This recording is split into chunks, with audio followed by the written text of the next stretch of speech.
Welcome back to the channel. Today we're talking about another allocated bottle, Peerless, double oaked bourbon whiskey. Is it any good? Does it live up to the $100 price tag that they're putting on this now? Stay tuned and find out.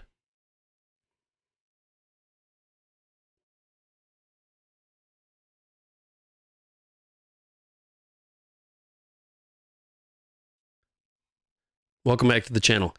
Like I said earlier, today we're talking about Peerless's double oaked bourbon whiskey. This is roughly, this one is batch 10. It's 108.8 proof. We know that the age and the mash bill are undisclosed and non-age stated, so we don't know what the corn to the rye to the malted barley, what that percentage is. I got this from Shared Pour for $110, which is $5 above, well, 15 above MSRP plus shipping, so about $127. But to get it for $127, honestly, you can't find it anywhere. They don't even sell Peerless. We're here where I live in Michigan.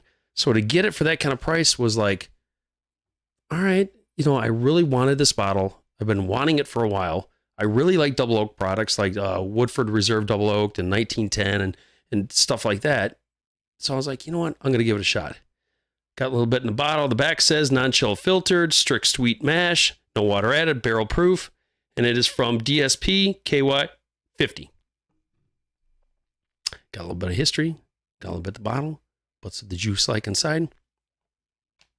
Let's find out. Let's get into our first nose.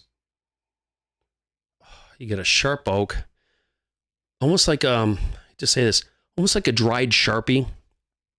If you've ever gotten a Sharpie out of the drawer and it doesn't start right and you kind of smell it, that's what that has, that right off the just rip smell. I've had a little bit out of this. I really enjoyed it. It's really good. But I was curious to see after a couple weeks how it kind of opened up.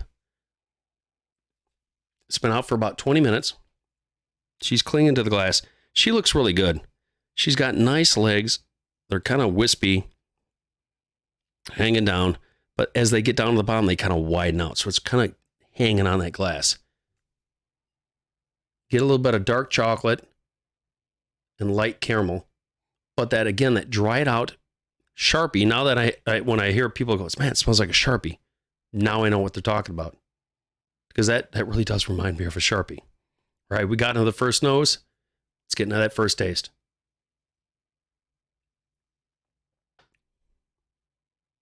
Baking spice. It's got a funky leather and tobacco note. But it hits the mid-palate and kind of coasts back. Kentucky Hugs here. Kind of blossoms out gently. It's not overpowering for 108.8 proof. It's gentle, but you definitely get a weird burnt oak note. Of course, being double barreled. But that funky tobacco and leather is still kind of there and coasting out.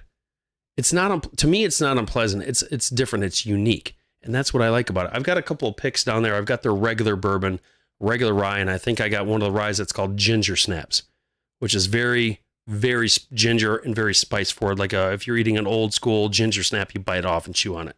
But it's actually, to me, this is one of the ones, to me, this was a unicorn because I really wanted it for so long. It's not bad. It's actually very good. It has that, again, that finish is still that funky note. It's finishing over, but I enjoy it. Let's get in for a second taste. There, that slight, that spicy note, that gingerbread. Get a dry cocoa, but it's very oak heavy. Again, that burnt oak note with spice is there. But again, that's what you expect for twice barreled bourbon that is, of course, double oaked. But do I like it? Yeah. Actually, this is kind of really up my alley. It's kind of out there. It's not like your normal. It's not like a Woodford or a 1910 where that has that sweet and savory. This, again, that funky tobacco and leather note is still prevalent and just coasting over. But it's unique enough that you like it. For me, I mean, honestly, this is my palate. I really like that.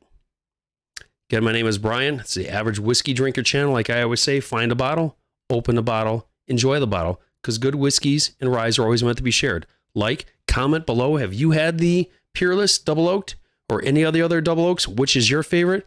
Did you like the note? Was it not your jam? Because I'm telling you what, if this is anything like that 13th colony that I've been hearing a lot about, this has the more The 13th has the more sweet and savory notes. I can see why people are losing their absolute minds over it, because this is really up my alley. Excuse me. Something different, but definitely a good taste and lingering taste. Subscribe and share. We're that close to 300, and I appreciate seriously every single one of you that have watched this Gen Xer ramble on about whiskeys and stuff like that. Thank you so much, and I'll talk with you again. Cheers.